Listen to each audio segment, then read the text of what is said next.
शीशे दी किरच चुभ जांदी है, लहू दी लाल सुरख वीर वोटी निकल बहंदी है। पैर दी तली हेठ जां उंगल दे पोटे उत्ते। पर गल एक बूंद दी नहीं, गल तां लहू दी है। लहू जिहड़ा सारे दा सारा दिल दी कमाई है, भावें किसे अंग चों निकले, किसे नस चों फुटे। अज मेरे दिल विच एक अजिही किरच सिद्धी सार जा लथी है। ਉਹਨੇ ਹੁਣ ਬਾਹਰ ਕਦੀ ਨਹੀਂ ਆਉਣਾ। ਉਹਨੇ ਲਹੂ ਦੀ ਬੂੰਦ ਵੀ ਨਹੀਂ ਦੇਣੀ। ਮੈਨੂੰ ਪਤਾ ਹੈ ਇਹੋ ਦਿਲ ਦੀ ਕਮਾਈ ਹੈ। ਉਸ ਵੇਲੇ ਵੀ ਜਦੋਂ ਜਿੰਦੜੀ ਟੁੱਟ ਭੱਜ ਗਈ ਸੀ, ਬਲੌਰ ਜਿਹੀ ਜਿੰਦੜੀ ਦਾ ਸ਼ੀਸ਼ਾ ਠਾਹ ਕਰਕੇ ਡਿੱਗਾ, ਚੂਰ ਚੂਰ ਹੋ ਕੇ ਖਿੱਲਰ ਗਿਆ।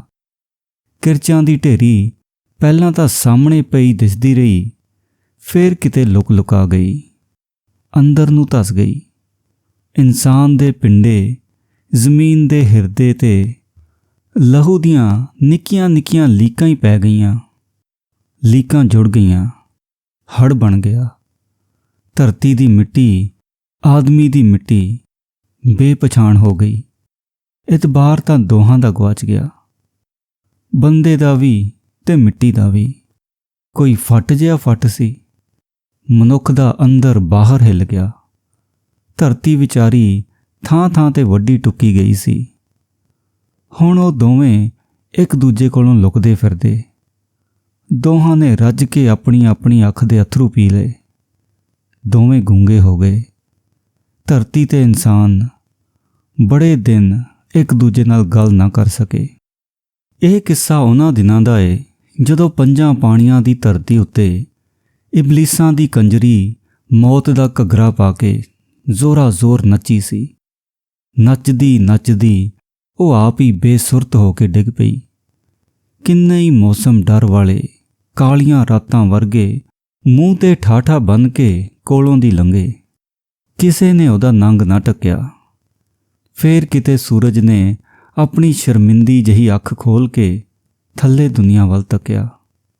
ਫੱਟ ਮਿਲ ਗਏ ਸੀ, ਪਰ ਦਰਦਾਂ ਦਾ ਅੰਤ ਕੋਈ ਨਹੀਂ ਸੀ। ਧੁੱਪ ਨੇ ਚੋਰੀ ਚੋਰੀ ਸੇਕ ਦਿੱਤਾ, ਹਵਾ ਨੇ ਪੱਖੀ ਝੱਲੀ। ਲਹੂ ਮਿੱਟੀ ਵਿੱਚ ਰਲ ਕੇ ਮਿੱਟੀ ਹੋ ਗਿਆ ਸੀ। ਫੇਰ ਵੇਲੇ ਦੇ ਨੌਕਰਾਂ ਨੇ ਰੰਗ ਰਲੀ ਮਿੱਟੀ ਨੂੰ ਹੱਥਾਂ ਨਾਲ ਮਲ ਮਲ ਕੇ ਥਾਂ ਥਾਂ ਢੇਰੀਆਂ ਲਾਈਆਂ। ਅਖੀਰ ਵਿੱਚ ਆਈ ਵੇਲੇ ਦੀ ਹਿੰਮਤ ਵਾਲੀ ਚੂੜੀ। ਅਸਲੀ ਕੰਮ ਤੇ ਉਹਦਾ ਸੀ। ਉਹਨੇ ਭਰ ਭਰ ਟੋਕਰੇ ਮਿੱਟੀ ਬਸਤੀਆਂ 'ਚੋਂ ਕੱਢੀ ਤੇ ਬਾਹਰ ਲਿਜਾ ਕੇ ਰੋਹੀ ਦੇ ਖੱਡੇ ਪੂਰ ਦਿੱਤੇ। ਚੰਗਾ ਹੋਇਆ ਭੂਤਕਾਲ ਦੇ ਖੱਡੇ ਮੈਲੀ ਮਿੱਟੀ ਨਾਲ ਪੂਰੇ ਗਏ। ਕਿਸੇ ਲਿਖਾਰੀ ਨੇ ਲਿਖ ਦਿੱਤਾ। ਪਰ ਉਸ ਸ਼ੀਸ਼ੇ ਦੀਆਂ ਕਿਰਚਾਂ ਜਿਨ੍ਹਾਂ ਦੇ ਮੂੰਹ ਸੂਲਾਂ ਨਾਲੋਂ ਤਿੱਖੇ ਸੀ, ਉਹ ਕਿਸੇ ਝਾੜੂ ਹੇਠ ਨਾ ਆਈਆਂ। ਉਹ ਤਾਂ ਐਵੇਂ ਹੀ ਲੁਕੀਆਂ ਰਹਿ ਗਈਆਂ, ਧਰਤ ਵਿੱਚ ਤੇ ਬੱਦਲ ਵਿੱਚ। ਇਸ ਗੱਲ ਦਾ ਪਤਾ ਵੀ ਦੇਰ ਨਾਲ ਲੱਗਾ, ਹਾਲੇ ਪੂਰਾ ਨਹੀਂ ਹੋਇਆ। ਉਸ ਦਿਨ ਜਦੋਂ ਉਹ ਸਾਰੇ ਰਲ ਕੇ ਮੇਰੇ ਬੁੱਢੇ ਤਾਏ ਨੂੰ ਸ਼ਹਿਰ ਚੁੱਕ ਲਿਆਏ ਸੀ, ਉਸੇ ਪਿੰਡ ਨੂੰ ਪਿੱਛੇ ਛੱਡ ਕੇ, ਜਿਹਨੇ ਇਹਨਾਂ ਸਾਰਿਆਂ ਨੂੰ ਜਨਮ ਤੇ ਰਿਜ਼ਕ ਭੇਜਿਆ, ਸ਼ਹਿਰ ਨੂੰ, ਸ਼ਹਿਰ ਵਾਲਿਆਂ ਨੂੰ। ਪਰ ਉਹ ਕਰਦੇ ਵੀ ਕੀ? ਤਾਇਆ ਹੁਣ ਇਸ ਪਿੰਡ ਵਿੱਚ ਇਕੱਲਾ ਰਹਿ ਗਿਆ ਸੀ। ਉਹਦੇ ਬਾਲ ਬੱਚੜੇ ਕਦੋਂ ਦੇ ਸ਼ਹਿਰ ਵੱਲ ਉਡਾਰੀਆਂ ਮਾਰ ਚੁੱਕੇ ਸੀ। ਜੀਨੀ ਘੁਮਾਰਨ ਸਵੇਰ ਸ਼ਾਮ ਆ ਕੇ 2 ਰੋਟੀਆਂ ਪਕਾ ਜਾਂਦੀ ਸੀ। ਉਹ ਵੀ ਤੁਰਦੀ ਹੋਈ। ਇੰਜ ਤਾਏ ਨੂੰ ਬਹੁਤਾ ਫਰਕ ਨਹੀਂ ਸੀ ਪਿਆ। ਉਹ ਮਜ਼ੇ ਨਾਲ ਆਪਣੇ ਕੱਚੇ ਘਰ ਦੀਆਂ ਕੰਧਾਂ ਅੰਦਰ ਪੁਰਾਣੀਆਂ ਨਵੀਆਂ ਯਾਦਾਂ ਦੀ ਸੰਗਤ ਵਿੱਚ ਰਹਿੰਦਾ, ਖੇਤ ਬੰਨੇ ਜਾਂਦਾ। ਉਹਨੇ ਤਾਂ ਹਲੇ ਮੱਝ ਵੀ ਰੱਖੀ ਹੋਈ ਸੀ। ਉਹਦਾ ਪਿੰਡ ਵੀ ਇੰਨਾ ਸੁੰਨਾ ਤੇ ਨਹੀਂ ਸੀ। ਪੁਰਾਣੇ ਨਵੇਂ ਬਥੇਰੇ ਲੋਕੀ ਵਸਦੇ ਸੀ ਉੱਥੇ। ਬਸ ਇੰਨਾ ਹੀ ਸੀ ਭਈ ਘਰ ਦੇ ਅੰਦਰ ਘਰ ਦਾ ਕੋਈ ਨਹੀਂ ਸੀ ਰਹਿ ਗਿਆ। ਸ਼ਹਿਰ ਵਿੱਚ ਪੁੱਤਰ ਸੀ ਤੇ ਨੂੰਹ, ਪੋਤੇ ਪੋਤੀਆਂ। ਉਹਨਾਂ ਦੇ ਪੱਕੇ ਫਰਸ਼ਾਂ ਵਾਲਾ ਮਕਾਨ ਸੀ, ਪੱਕੀ ਗਲੀ ਦੇ ਅੰਦਰ ਕਰਕੇ। ਤਾਏ ਦਾ ਜੀ ਸ਼ਹਿਰ ਆਉਣ ਵਿੱਚ ਰਾਜ਼ੀ ਨਹੀਂ ਸੀ। ਪਹਿਲਾਂ ਤਾਂ ਉਹਨੇ ਸ਼ਹਿਰੀ ਰਹਿਤ ਦੀ ਨਿੰਦਿਆ ਕੀਤੀ, ਫਿਰ ਆਪਣੀਆਂ ਸੁੱਕ ਮੁੜਕੀਆਂ ਅੱਖਾਂ ਵਿੱਚ ਘਸਮੈਲੇ ਜਿਹੇ ਅਥਰੂ ਭਰ ਕੇ ਆਖਣ ਲੱਗਾ, ਮੇਰਾ ਆਖਰੀ ਵੇਲਾ ਏ। ਤੁਸੀਂ ਮੇਰੀ ਮਿੱਟੀ ਖਰਾਬ ਕਰਨ ਲੱਗੇ ਹੋਏ ਹੋ। ਉੱਥੇ ਹੀ ਛੱਡ ਦਿਓ, ਨਹੀਂ ਤਾਂ ਮੈਂ ਆਪੇ ਚਲਾ ਜਾਵਾਂਗਾ। ਮੈਂ ਆਪਣਾ ਘਰ-ਬਾਰ ਛੱਡ ਕੇ ਬਹੁਤੇ ਦਿਨ ਕਿਤੇ ਨਹੀਂ ਰਹਿ ਸਕਦਾ। ਪਰ ਮਾਮਾ ਜੀ, ਇਹ ਵੀ ਤਾਂ ਘਰ ਤੁਹਾਡਾ ਆਪਣਾ ਘਰ ਏ। ਤਾਏ ਦੀ ਨੂੰਹ, ਜਿਹੜੀ ਉਹਦੀ ਭਾਣਜੀ ਵੀ ਲੱਗਦੀ ਸੀ, ਨਰਮ ਝੱਗ ਲਹਿਜੇ ਵਿੱਚ ਸਹੁਰੇ ਨੂੰ ਸਮਝਾਉਣ ਲੱਗੀ। ਸਾਨੂੰ ਦੱਸੋ, ਤੁਹਾਨੂੰ ਕੀ ਤੰਗੀ ਏ? ਨੂੰਹ ਆਪਣੀ ਕੋਸ਼ਿਸ਼ ਵਿੱਚ ਲੱਗੀ ਰਹੀ। ਕਾਕੀ, ਇੱਥੇ ਮੇਰੇ ਕਰਨ ਜੋਗਾ ਕੋਈ ਕੰਮ ਨਹੀਂ। ਕੰਮ ਤੁਸੀਂ ਬਥੇਰਾ ਕਰ ਲਿਆ, ਹੁਣ ਆਰਾਮ ਦਾ ਵੇਲਾ ਏ। ਇੱਥੇ ਹੋਰ ਵੀ ਕਈ ਗੱਲਾਂ ਨੇ। ਇੱਕ ਤਾਂ ਪਾਲਾ ਬਹੁਤ ਏ। ਇਹ ਪੱਕਾ ਫਰਸ਼ ਮੇਰੇ ਪੈਰਾਂ ਨੂੰ ਠੰਡਾ ਸੀਤ ਲੱਗਦਾ ਹੈ। ਤਾਏ ਨੇ ਆਪਣੇ ਵੱਲੋਂ ਮੁਸ਼ਕਿਲ ਦੱਸੀ। ਚੰਗਾ, ਤੁਸੀਂ ਇੰਜ ਕਰੋ, ਇਹ ਹੌਲੀ ਜਿਹੀ ਜੁੱਤੀ ਹਰ ਵੇਲੇ ਪੈਰੀਂ ਪਾਈ ਰੱਖਿਆ ਕਰੋ। ਨਾ ਨਾ ਕਾਕੀ, ਤਾਏ ਨੇ ਰੈਗਜ਼ੀਨ ਦੇ ਸਲੀਪਰ ਨੂੰ ਪਰਾਂ ਧੱਕ ਦਿੱਤਾ। ਮੇਰੇ ਪੈਰਾਂ ਨੂੰ ਤਾਂ ਚਮਾਰੂ ਜੁੱਤੀ ਚੰਗੀ ਰਹਿੰਦੀ ਏ। ਚੱਲ ਕੋਈ ਨਾ, ਕਿਸੇ ਨੂੰ ਚੱਕ ਭੇਜ ਕੇ ਤੁਹਾਡੇ ਲਈ ਨਵੀਂ ਜੁੱਤੀ ਉੱਥੋਂ ਮੰਗਾ ਲੈਂਦੇ ਆ, ਪੁੱਤਰ ਨੇ ਸਲਾਹ ਦਿੱਤੀ। ਸੁਦਾਈ ਨਾ ਹੋਣ ਕਿਸੇ ਥਾਂ ਦੇ, ਨਵੀਂ ਜੁੱਤੀ ਕਾਹਦੇ ਲਈ ਮੰਗਵਾਉਣੀ ਹੈ? ਮੈਂ ਆਪ ਜੋ ਉੱਥੇ ਚਲਿਆ ਜਾਣਾ ਹੈ। ਸ਼ਹਿਰ ਵਿੱਚ ਹੋਰ ਵੀ ਤਕਲੀਫਾਂ ਨੇ। ਨੂੰਹ ਤਾਂ ਵਿਚਾਰੀ ਘਾਬਰ ਗਈ। ਆਹੋ ਕਾਕੀ, ਇੱਕ ਤਾਂ ਇੱਥੇ ਮਸੀਤ ਦੀ ਬੜੀ ਤੰਗੀ ਹੈ। ਤਾਏ ਨੇ ਆਪਣੀ ਗੱਲ ਸਾਫ਼ ਕਰਕੇ ਦੱਸੀ। ਮਸੀਤ ਦੀ ਤੰਗੀ ਕਿਵੇਂ? ਤਾਏ ਦਾ ਪੁੱਤਰ ਬੋਲਿਆ। ਮਸੀਤਾਂ ਆਪਣੀ ਗਲੀ ਵਿੱਚ 3-4 ਹੈਗੀਆਂ ਨੇ। ਇੱਕ ਸ਼ੀਆਂ ਦੀ, ਇੱਕ ਸੁੰਨੀਆਂ ਦੀ, ਇੱਕ ਵਹਾਬੀਆਂ ਦੀ, ਇੱਕ ਅੱਧੀ ਨਿਊਟਰਲ ਵੀ ਹੈਗੀ ਏ। ਸਾਨੂੰ ਤਾਂ ਸਮਝ ਨਹੀਂ ਆਉਂਦੀ ਇੰਨੀਆਂ ਮਸੀਤਾਂ ਵਿੱਚੋਂ ਕਿਹੜੀ ਵਿੱਚ ਜਾਈਏ। ਇਸ ਕਰਕੇ ਅਸੀਂ ਤਾਂ ਕਿਤੇ ਜਾਂਦੇ ਹੀ ਨਹੀਂ। ਤਾਏ ਦੇ ਪੁੱਤਰ ਨੇ ਗੱਲ ਹਾਸੇ ਵਿੱਚ ਟਾਲਣ ਦੀ ਕੀਤੀ। ਉਹ ਸਮਝਦਾ ਸੀ ਮਾੜੀ ਜਿਹੀ ਗੱਲ ਏ। ਬਜ਼ੁਰਗ ਦੀ ਹੱਠ ਬੱਚਿਆਂ ਵਾਂਗ ਕਿੰਨੀ ਕੁ ਦੇਰ ਖੜੀ ਰਹਿ ਸਕਦੀ ਏ। ਪਰ ਕਿੱਥੇ। ਤਾਏ ਨੇ ਪੁੱਤਰ ਦੀ ਗੱਲ ਨੂੰ ਇਹ ਕਹਿ ਕੇ ਰੱਦ ਛੱਡਿਆ। ਬਰਖੁਰਦਾਰ, ਤੇਰੀਆਂ ਮਸੀਤਾਂ ਵਿੱਚੋਂ ਗਾਲਾਂ ਕੱਢਣ ਦੀ ਆਵਾਜ਼ ਬਹੁਤ ਆਉਂਦੀ ਏ। ਕੋਈ ਸੁੰਨੀਆਂ ਨੂੰ ਬੁਰਾ ਆਖਦਾ ਏ, ਕੋਈ ਸ਼ੀਆਂ ਨੂੰ। ਉੱਥੇ ਮੁਸਲਮਾਨਾਂ ਵਾਲੀ ਗੱਲ ਇੱਕ ਨਹੀਂ। ਚਲੋ ਛੱਡੋ, ਤੁਸੀਂ ਘਰੇ ਨਮਾਜ਼ ਪੜ੍ਹ ਲਿਆ ਕਰੋ। ਪੁੱਤਰ ਨੇ ਗੱਲ ਮੁਕਾਉਣ ਦੀ ਕੀਤੀ। ਪਰ ਗੱਲ ਇੰਨੀ ਛੇਤੀ ਮੁੱਕਣ ਵਾਲੀ ਨਹੀਂ ਸੀ। ਤਾਏ ਕੋਲ ਬਥੇਰੀਆਂ ਦਲੀਲਾਂ ਸਨ। ਮੈਂ ਇੱਥੇ ਪੱਕੇ ਫਰਸ਼ਾਂ 'ਤੇ ਸਿਜਦੇ ਨਹੀਂ ਕਰ ਸਕਦਾ। ਇੱਕ ਤਾਂ ਮੇਰੇ ਗੋਡੇ ਨੀਲੇ ਕੱਚ ਹੋ ਗਏ ਨੇ। ਫਿਰ ਸਿਜਦੇ ਦਾ ਸਵਾਬ ਕੱਚੀ ਮਿੱਟੀ ਤੋਂ ਮਿਲਦਾ ਹੈ। ਤੁਸੀਂ ਸਾਰੇ ਰਲ ਕੇ ਮੇਰੀ ਅਖੀਰ ਖੋਟੀ ਕਰਨ ਲੱਗੇ ਹੋਏ ਹੋ। ਮੈਨੂੰ ਤਾਂ ਕੱਲ੍ਹ ਸਵੇਰੇ ਪਿੰਡ ਛੱਡ ਕੇ ਆਓ। ਇੱਕ ਨਿੱਕਾ ਜਿਹਾ ਘਰ ਦਾ ਕ੍ਰਾਈਸਿਸ ਜਦੋਂ ਕਈਆਂ ਦਿਨਾਂ ਉੱਤੇ ਖਿੱਲਰ ਗਿਆ ਤਾਂ ਉਹਨਾਂ ਨੇ ਮੈਨੂੰ ਸੱਦ ਭੇਜਿਆ। ਦੋਵਾਂ ਧਿਰਾਂ ਨੂੰ ਮੇਰੇ ਕੋਲੋਂ ਬੜੀ ਆਸ ਸੀ। ਮੈਂ ਨਿੱਕਿਆਂ ਹੁੰਦਿਆਂ ਤੋਂ ਤਾਏ ਦੀ ਨਿਸ਼ਾਨੀ ਸੀ, ਜਿਹੜਾ ਤਾਏ ਮੂਜਬ ਸ਼ਹੀਦੀ ਦਰਜੇ ਦਾ ਮਾਲਕ ਸੀ। ਮੇਰਾ ਬਾਪ ਤੇ ਹੋਰ ਸਾਰੇ ਲੋਕੀ ਜੋ ਪਾਕਿਸਤਾਨ ਦੇ ਨਾਂ 'ਤੇ ਇਕੱਠੇ ਸੀ, ਤਾਏ ਦੇ ਆਪਣੇ ਸਕੇ ਸਹੋਦਰੇ, ਸਾਰਾ ਪਿੰਡ, ਟੱਬਰ, ਕੁਨਬਾ ਤੇ ਆਪਣਾ ਘਰ। ਉੱਥੇ ਬਿਆਸ ਦੇ ਕੰਢੇ ਉਹਨਾਂ ਦਾ ਲਹੂ ਕੱਚੀ ਮਿੱਟੀ ਉੱਤੇ ਖਿੰਡ ਗਿਆ ਸੀ। ਬੰਦਾ ਬੰਦੇ ਨਾਲੋਂ ਵਿਛੜਿਆ, ਅੰਗ ਅੰਗ ਨਾਲੋਂ। ਭਾਰੀ ਵੱਢ ਟੁੱਕ ਹੋਈ। ਉਸੇ ਥਾਂ ਉਹਨਾਂ ਦੀਆਂ ਅੱਖਾਂ, ਔਰਤਾਂ ਤੇ ਬੱਚੇ ਵਹਿਸ਼ੀ ਪੈਰਾਂ ਹੇਠ ਮਿੱਧ ਕੱਤੇ ਸਨ। ਤਾਇਆ ਇਕੱਲਾ ਆਪਣੀ ਲਾਠੀ ਨਾਲ ਲੜਦਾ ਰਿਹਾ, ਬੱਚਿਆਂ ਨੂੰ ਬਚਾਉਂਦਾ ਰਿਹਾ, ਜ਼ੁਲਮ ਦੇ ਹੱਥਾਂ ਨੂੰ, ਤਲਵਾਰਾਂ ਛਵੀਆਂ ਨੂੰ ਡੱਕਦਾ ਰਿਹਾ। ਪਰ ਨਹੀਂ, ਇੱਕ ਦੀ ਬਹੁਤਿਆਂ ਅੱਗੇ, ਇਨਸਾਨ ਦੀ ਵਹਿਸ਼ੀਆਂ ਅੱਗੇ ਕੀ ਚੱਲਦੀ। ਉਹਦੀ ਲਾਠੀ ਵੀ ਆਖਿਰ ਸ਼ਹੀਦ ਹੋ ਗਈ। ਉਹ ਆਪਣੀ ਲਾਠੀ ਨੂੰ ਵੀ ਸ਼ਹਾਦਤ ਦਾ ਦਰਜਾ ਦਿੰਦਾ ਹੈ। ਇੱਕ ਬਾਂਹ ਵੀ ਕੱਪੀ ਗਈ। ਸਾਲਮ ਦੀ ਸਾਲਮ ਸੱਜੀ ਬਾਂਹ ਉੱਥੇ ਡਿੱਗ ਪਈ। ਹੋਰ ਵੀ ਬੜਾ ਕੁਝ ਉੱਥੇ ਡਿੱਗ ਪਿਆ ਸੀ। ਜੇ ਭਾਈ ਨੂੰ ਬਾਂਹ ਆਖਦੇ ਨੇ ਤਾਂ ਇਸ ਤਰ੍ਹਾਂ ਦੀਆਂ 6 ਬਾਹਾਂ ਸੀਗੀਆਂ ਮੇਰੇ ਤਾਏ ਦੀਆਂ। ਕੜੀ ਵਰਗੇ ਜਵਾਨ ਭਾਈ, ਇੱਕੋ ਵਿਹੜੇ ਰਹਿੰਦੇ ਵਸਦੇ ਸੀ ਸਾਰੇ। ਸਾਂਝੀ ਜ਼ਮੀਨ, ਸਾਂਝੇ ਹਲ, ਪੰਜਾਲੀਆਂ, ਸਾਂਝੀ ਮਿਹਨਤ, ਸਾਂਝੀ ਕਮਾਈ। ਰੰਗ ਲੱਗੇ ਹੋਏ ਸੀ। ਕੋਠੇ ਦਾਣਿਆਂ ਨਾਲ ਭਰੇ ਰਹਿੰਦੇ, ਕੁੱਪ ਤੂੜੀ ਨਾਲ ਆਫਰੇ ਹੁੰਦੇ। ਪੂਰੀਆਂ 7 ਮੱਝਾਂ ਗਾਈਆਂ, ਦੁੱਧ ਦੇ ਗੜਵੇ, ਲੱਸੀ ਦੀਆਂ ਚਾਟੀਆਂ, ਮੱਖਣਾਂ ਦੇ ਪੇੜੇ ਤੇ ਇੱਕ ਵੱਡਾ ਵਿਹੜਾ ਭਰ ਕੇ ਨਿਆਣੇ ਨਿੱਕੇ। ਉਸ ਵੇਲੇ ਪਿੰਡ ਥਾਂ ਦੇ ਜੀਵਨ ਵਿੱਚ ਜੰਨਤਾਂ ਦੇ ਨਕਸ਼ੇ, ਸੁਪਨਿਆਂ ਵਾਲੇ ਘਰ, ਇਸ ਤੋਂ ਵੱਧ ਕੁਝ ਨਹੀਂ ਸੀ ਹੁੰਦੇ। ਸੁੱਖ, ਹਰਿਆਲੀ, ਇਹੋ ਜਿਹੀਆਂ ਚੀਜ਼ਾਂ ਦਾ ਹੀ ਨਾਂ ਸੀ। ਕਿਸੇ ਮਨੁੱਖ ਨੂੰ ਇਸ ਤੋਂ ਵੱਧ ਕੁਝ ਲੋੜੀਂਦਾ ਨਹੀਂ ਸੀ। ਦੁੱਧ ਪੁੱਤਰ ਹੋਵੇ, ਰਿਜ਼ਕ ਰੋਟੀ, ਆਪਣੀ ਜ਼ਮੀਨ, ਆਪਣੀ ਜੋੜੀ। ਇੱਕ ਹੋਰ ਦਾਤ ਉੱਥੇ ਇਸ਼ਕ ਪਿਆਰ ਦੇ ਗੀਤ ਸੀ। ਅੰਬਾਂ ਜਾਮਣਾਂ ਦੇ ਦਰਖਤਾਂ ਨਾਲ ਉਹ ਬਿਆਸ ਦੇ ਕੰਢਿਆਂ ਤੇ ਉੱਗਦੇ, ਸਰਵਾੜ ਦੇ ਫੁੱਲਾਂ ਵਾਂਗ ਫੁੱਲਦੇ, ਦੁਆਬੇ ਦੀਆਂ ਪੈਲੀਆਂ ਅੰਦਰ ਜਵਾਨੀਆਂ ਮਾਣਦੇ। ਪਰ ਸਾਡਾ ਤਾਇਆ ਤਾਂ ਇੱਕ ਗੀਤ ਗਾਉਂਦਾ ਸੀ ਬੜੇ ਚਾਅ ਨਾਲ, ਚੁੰਨੀ ਰੰਗ ਦੇ ਲਲਾਰੀਆ ਮੇਰੀ, ਅਲਸੀ ਦੇ ਫੁੱਲ ਵਰਗੀ। ਚੁੰਨੀ ਤਾਂ ਇੱਕ ਹੋਰ ਵੀ ਸੀ ਮੇਰੀ ਭੈਣ ਦੇ ਸਿਰ ਤੇ। ਸੁਰਮਈ ਚੁੰਨੀ ਲੈ ਕੇ ਉਹ ਬਦਲੀ ਜਿਹੀ ਦਿਸਦੀ ਸੀ ਤੇ ਭਾਬੋ ਜਾਮਣੀ ਰੰਗ ਦੀਆਂ ਚੁੰਨੀਆਂ ਆਪੇ ਹੀ ਰੰਗ ਲੈਂਦੀ ਸੀ। ਇਹ ਸਾਰੀਆਂ ਚੁੰਨੀਆਂ ਲੀਰਾਂ ਲੀਰਾਂ ਹੋ ਗਈਆਂ ਤਾਂ ਸਾਡਾ ਤਾਇਆ ਪਾਕਿਸਤਾਨ ਵੱਲ ਟੁਰ ਪਿਆ। ਉੱਥੋਂ ਅਲਸੀ ਦੇ ਫੁੱਲਾਂ 'ਚੋਂ ਨਹੀਂ, ਲਾਸ਼ਾਂ ਦੇ ਢੇਰ 'ਚੋਂ ਉੱਠ ਕੇ ਆਇਆ ਸੀ। ਕਿਸ ਤਰ੍ਹਾਂ, ਉਹ ਕਿਵੇਂ ਆਪਣੀ ਜੰਨਤ ਵਿੱਚੋਂ ਕੱਢਿਆ ਗਿਆ ਸੀ? ਉੱਥੇ ਹੋਰ ਕੀ ਕੁਝ ਹੋਇਆ? ਬੁੱਢਾ ਤਾਇਆ ਕਦੀ ਵੀ ਤਸੱਲੀ ਨਾਲ ਗੱਲ ਨਾ ਸੁਣਾਉਂਦਾ। ਜੇ ਪੁੱਛੋ ਤਾਂ ਟਾਲ ਜਾਂਦਾ। ਬਸ ਇੱਕ ਅੱਧੀ ਗੱਲ, ਬਸ ਪੁੱਤ, ਆ ਗਏ ਸੀ ਆਈ ਦੇ ਅੱਗੇ, ਮੌਤ ਸਾਡੇ ਘਰਾਂ ਵਿੱਚ ਆ ਵੜੀ। ਇਹ ਵੀ ਚੰਗਾ ਹੋਇਆ ਤੇਰੀ ਮਾਂ ਤੈਨੂੰ ਲੈ ਕੇ ਭਰਾ ਦੇ ਵਿਆਹ 'ਤੇ ਚਲੀ ਗਈ ਹੋਈ ਸੀ।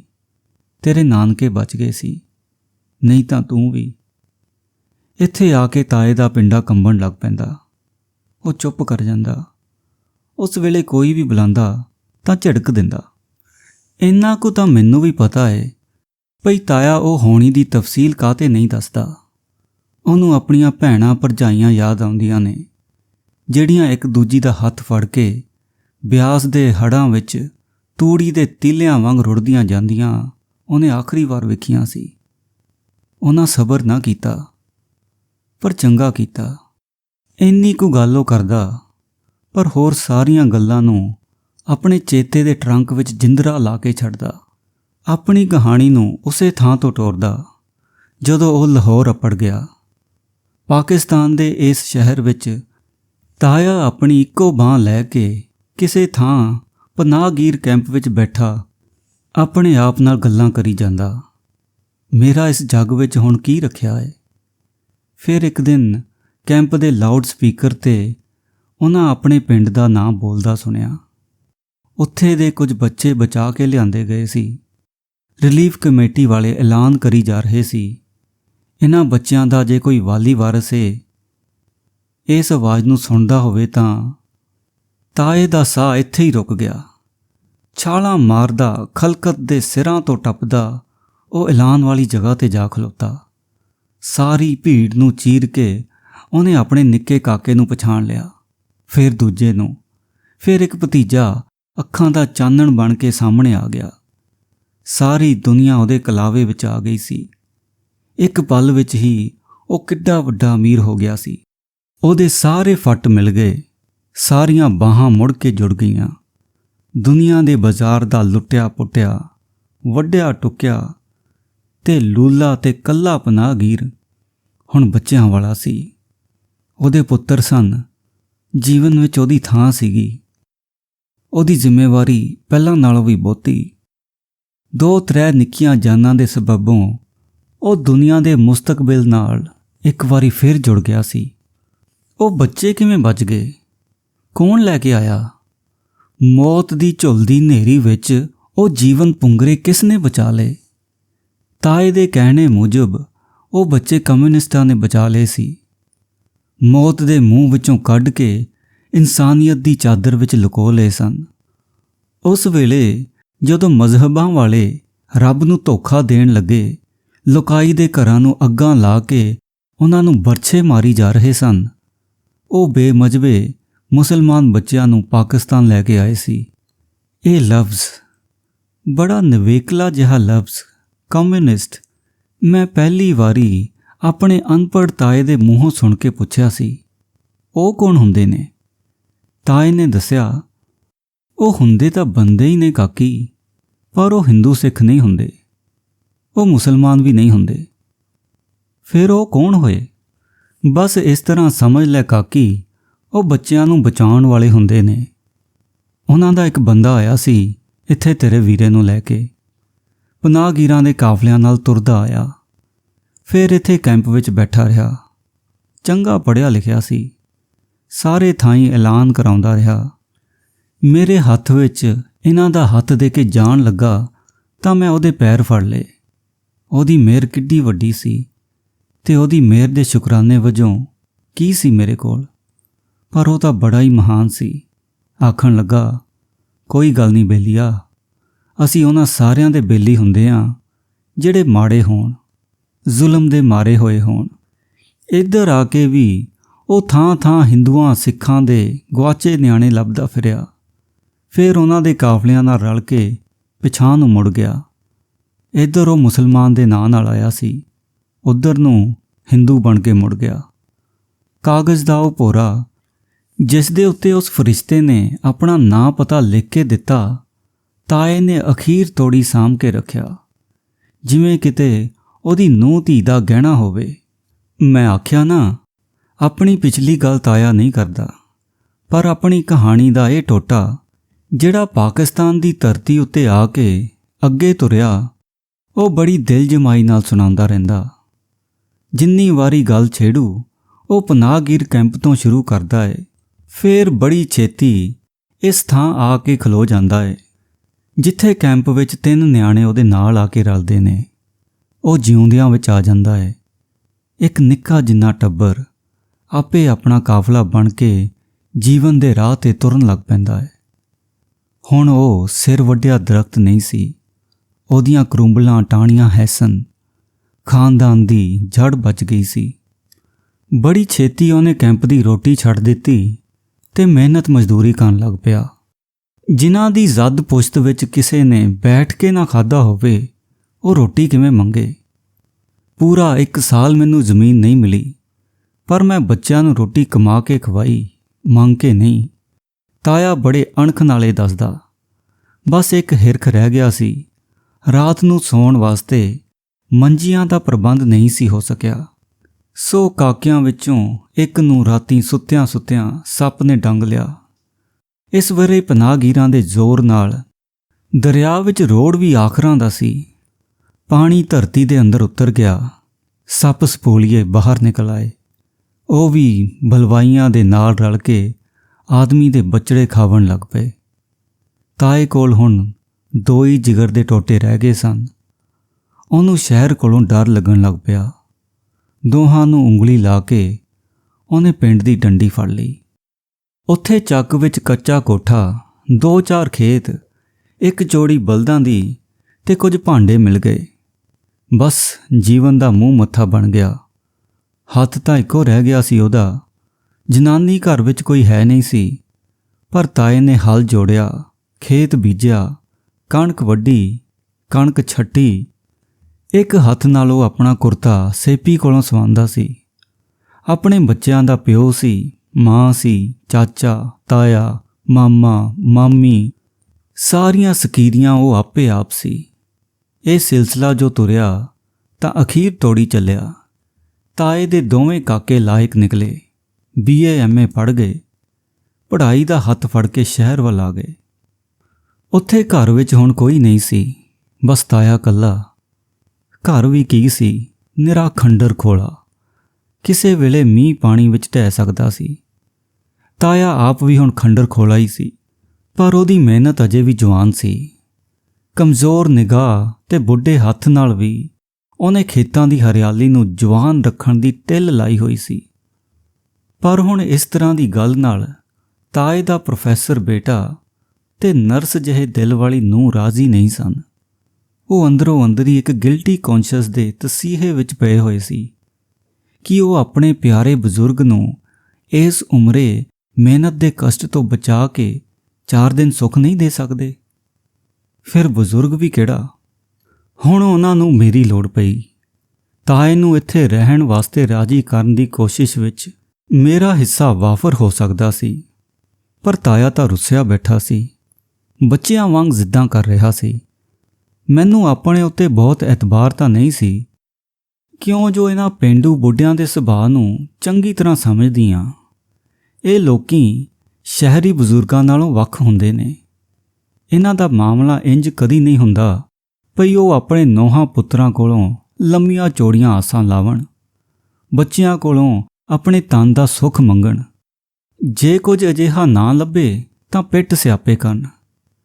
ਇਹਨਾਂ ਲਈ ਤਾਂ ਇਹੋ ਬੜਾ ਹੁੰਦਾ ਏ ਜੇ ਇਹ ਆਪਣੇ ਆਰੇ ਲੱਗੇ ਰਹਿਣ, ਕੋਈ ਇਹਨਾਂ ਦੀ ਰੁਟੀਨ ਨਾ ਤੋੜੇ।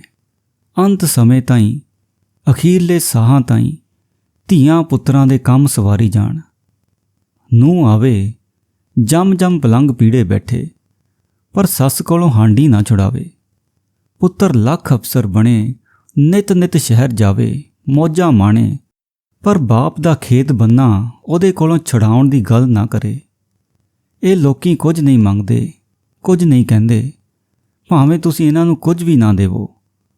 ਪਰ ਜੇ ਕੋਈ ਬਹੁਤਾ ਕੁਝ ਇਹਨਾਂ ਲਈ ਕਰਨਾ ਚਾਹਵੇ ਤਾਂ ਬੁਰਾ ਮੰਨ ਜਾਂਦੇ ਨੇ, ਰੁੱਸ ਬੈਠਣ ਲੱਗ ਪੈਂਦੇ ਨੇ। ਭਲੇ ਨੂੰ ਸਾਡੇ ਕੋਲ ਤਾਂ ਕੋਈ ਅਜਿਹੀ ਸ਼ੈ ਵੀ ਨਹੀਂ ਸੀ ਜਿਸ ਦੇ ਬਦਲੇ ਤਾਏ ਵਰਗੇ ਕਿਸਾਨ ਕੋਲੋਂ ਉਹਦਾ ਖੇਤ ਬੰਨਾ ਛੁਡਾ ਸਕਦੇ। ਫਿਰ ਖੇਤ ਕਿਹੜਾ, ਉਹ ਜੋ ਉਹਨੇ ਆਪਣੇ ਦੂਸਰੇ ਜੀਵਨ ਵਿੱਚ ਇੱਕੋ ਹੱਥ ਨਾਲ ਕਮਾਇਆ ਸੀ। ਇੱਕ ਪੱਤਾ ਰੰਗ ਵਾਲਾ ਹੈ ਸੀ, ਬਸ ਇਸੇ ਨੂੰ ਲੜ ਬੰਨ੍ਹ ਕੇ ਮੈਂ ਆਪਣੇ ਤਾਏ ਦੀ ਮੰਜੀ ਦੇ ਪੁਆਂਦੀ ਜਾ ਬੈਠੀ।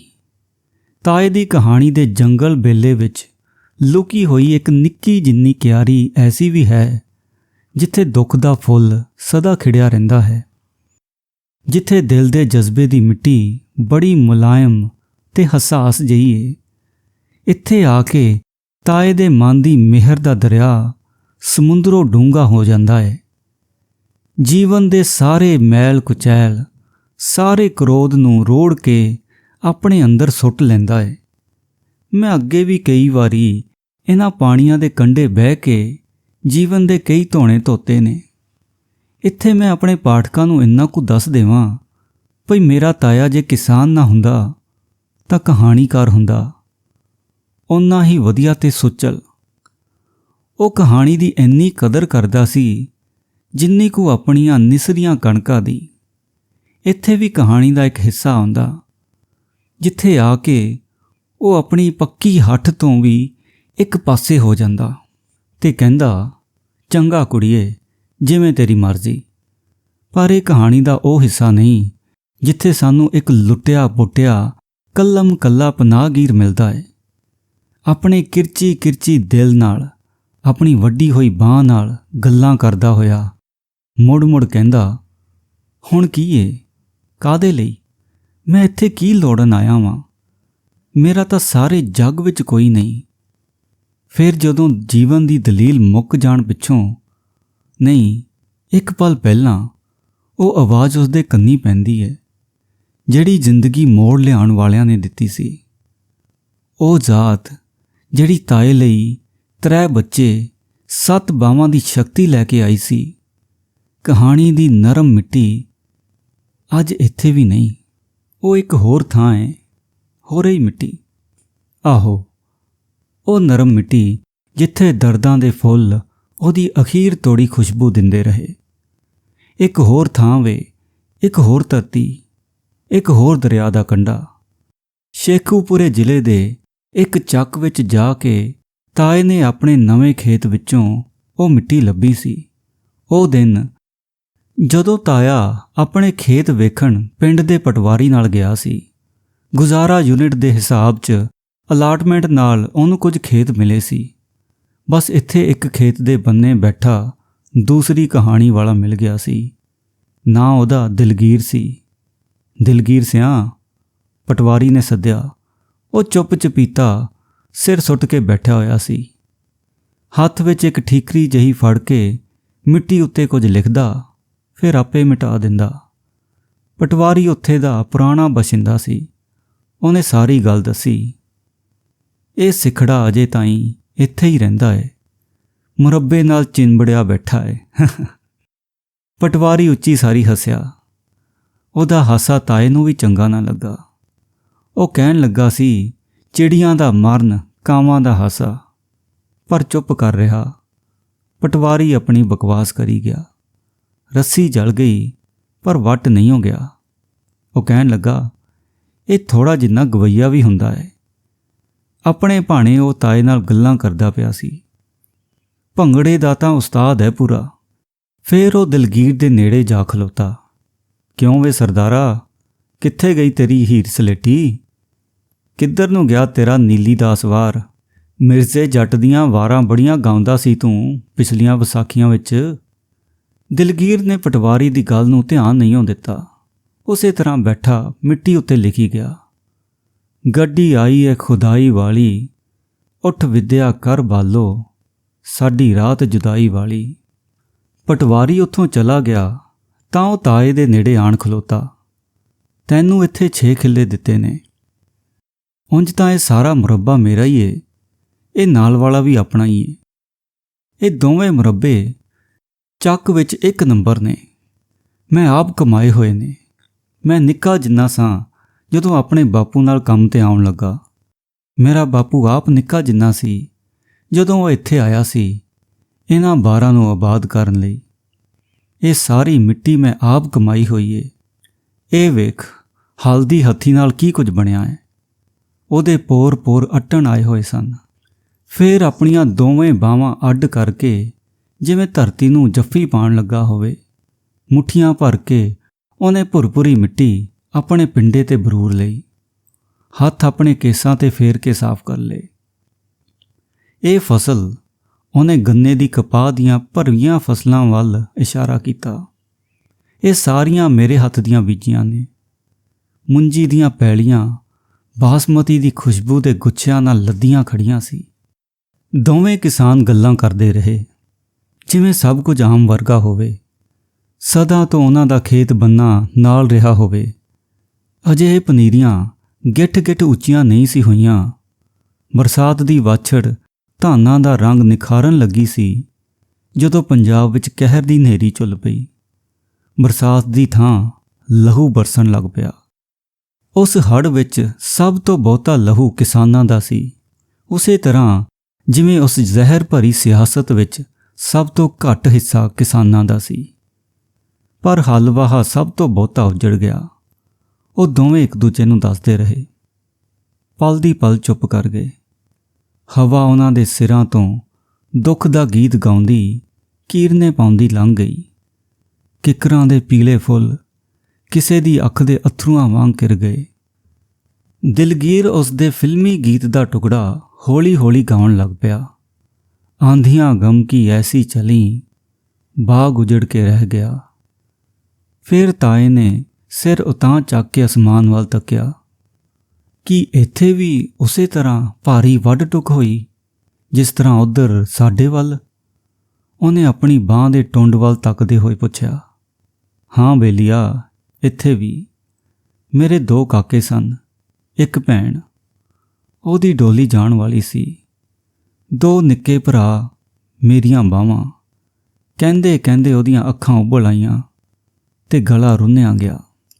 ਫਿਰ ਉਹਨੇ ਅੰਦਰੋਂ ਅੰਦਰੀ ਲਹੂ ਦਾ ਘੁੱਟ ਜਿਹਾ ਭਰ ਕੇ ਖੇਤ ਵਿੱਚ ਇੱਕ ਉੱਚੀ ਜਿਹੀ ਥਾਂ ਵੱਲ ਤੱਕਿਆ ਜਿੱਥੇ ਨਿੱਕੀਆਂ 2-4 ਟਾਹਲੀਆਂ ਉੱਗੀਆਂ ਖੜੀਆਂ ਸੀ। ਮੇਰੇ ਟੱਬਰ ਦੇ ਅੱਧੇ ਜੀ ਤਾਂ ਉੱਥੇ ਦੱਬੇ ਹੋਏ ਨੇ, ਆਪਣੇ ਹੀ ਖੇਤ ਵਿੱਚ। ਮੈਂ ਵੀ ਉੱਥੇ ਹੀ ਬੈਠਾ ਹਾਂ, ਆਪਣੇ ਖੇਤ ਵਿੱਚ ਪਨਾਹਗੀਰ ਹੋ ਗਿਆ ਵਾਂ। ਕੁਝ ਥੋੜ੍ਹੇ ਬਹੁਤ ਜੀ ਬਚ ਗਏ ਸੀਗੇ, ਉਹ ਕਾਫਲਿਆਂ ਨਾਲ ਰਲ ਕੇ ਹਿੰਦੁਸਤਾਨ ਚਲੇ ਗਏ ਨੇ। ਉੱਥੇ ਉਹਨਾਂ ਨੂੰ ਵੀ ਕਿਸੇ ਹੋਰ ਦੇ ਮੁਰੱਬੇ ਵਿੱਚੋਂ ਗੁਜ਼ਾਰਾ ਯੂਨਿਟ ਮਿਲ ਗਿਆ ਹੋਣਾ। ਦੋਵੇਂ ਜਨਮ ਦੇ ਕਿਸਾਨ ਸੀ ਨਾ। ਗੱਲਾਂ ਕਰਦੇ ਉਹਨਾਂ ਦੇ ਹੱਥ ਕਪਾਹ ਦੀਆਂ ਫੁੱਟੀਆਂ ਚੁਗਣ ਲੱਗ ਪਏ। ਖਿੜ ਹੱਸਦੀ ਕਪਾਹ ਕਿਸੇ ਚੋਗਣ ਦੇ ਹੱਥ ਨੂੰ ਉਡੀਕਦੀ ਉਦਾਸ ਹੋ ਗਈ ਸੀ। ਹੁਣ ਤਾਂ ਉਹਦਾ ਰੰਗ ਵੀ ਘਸਮੈਲਾ ਹੋ ਗਿਆ ਸੀ।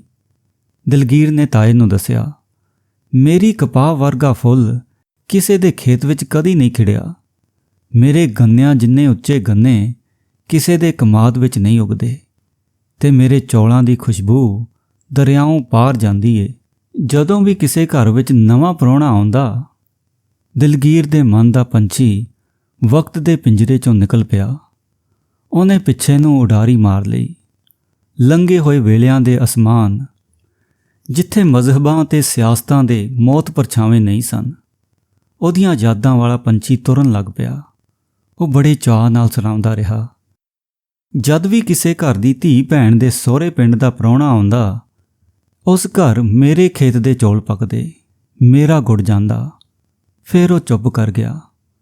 ਉਦਾਸੀ ਦੀ ਘੁੱਗੀ ਦੋਵਾਂ ਦੇ ਅੰਦਰੋਂ ਬੋਲੀ, ਯੂਸਫ ਖੂਹ, ਯੂਸਫ ਖੂਹ, ਚੌਧਰੀ। ਉਹਨੇ ਤਾਏ ਨੂੰ ਕਿਤੋਂ ਦੂਰੋਂ ਹਾਕ ਮਾਰੀ। ਇਸ ਵੇਲੇ ਤਾਇਆ ਆਪ ਆਪਣੇ ਪਿਛਲੇ ਪਿੰਡ ਅੱਪੜ ਗਿਆ ਸੀ। ਚੰਗਾ ਹੋਇਆ ਚੌਧਰੀ, ਤੂੰ ਇੱਥੇ ਆ ਗਿਆ ਹੈ, ਮੇਰੇ ਪਿੰਡ ਵਿੱਚ, ਮੇਰੇ ਖੇਤ ਵਿੱਚ। ਦਿਲਗੀਰ ਦੀ ਆਵਾਜ਼ ਜਿਵੇਂ ਕਿਤੇ ਖੂਹ ਵਿੱਚੋਂ ਆਈ। ਤੂੰ ਇਹ ਸਾਰਾ ਮੁਰੱਬਾ ਆਪਣੇ ਨਾਂ ਪਵਾ ਲਵੀਂ, ਪਰ ਵੇਖੀ ਹਲ ਵਾਹੁਣ ਲੱਗਾ ਇਸ ਥਾਂ ਦਾ ਧਿਆਨ ਜ਼ਰੂਰ ਰੱਖੀ। ਉਹਨੇ ਟਾਹਲੀਆਂ ਵਾਲੀ ਥਾਂ ਵੱਲ ਇਸ਼ਾਰਾ ਕੀਤਾ। ਇਹ ਮੇਰੀ ਆਖਰੀ ਢੇਰੀ ਏ, ਮੇਰੀ ਲਹੂ ਦੀ ਅਮਾਨਤ। ਬਸ ਮੈਨੂੰ ਪਤਾ ਹੈ, ਹੋਰ ਕਿਸੇ ਨੂੰ ਨਹੀਂ। ਉਸ ਰਾਤ ਮੈਂ ਹਨੇਰੇ ਦੀ ਬੁੱਕਲ ਮਾਰ ਕੇ ਚੋਰੀ ਚੋਰੀ ਆਪਣੇ ਘਰ ਗਿਆ ਸਾਂ ਇਹਨਾਂ ਨੂੰ ਲੈਣ ਵਾਸਤੇ।